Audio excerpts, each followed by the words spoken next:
Jenazah bayi berjenis kelamin perempuan ditemukan mengambang di saluran irigasi Apuh di Banjardinas Balu Desa Abiantuung, Kecamatan Kediri, Kabupaten Tabanan, Senin 21 Agustus.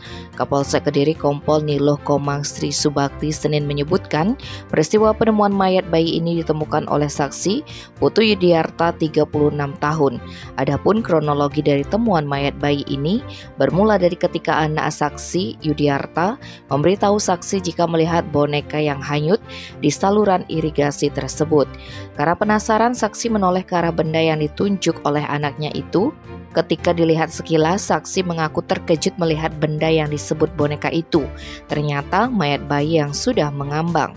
Ketika ditemukan mayat bayi yang diperkirakan baru dilahirkan ini sudah sedikit bengkak, masih menempel dengan ari-arinya. Selanjutnya, saksi Yudiarta memanggil saksi lainnya dan segera melaporkan penemuan ini kepada Kawil Banjarbalu yang selanjutnya meneruskan laporan ke Polsek Kediri.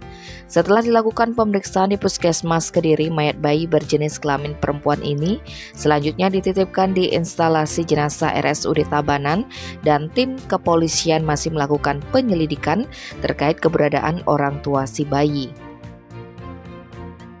Tim Bali Express melaporkan.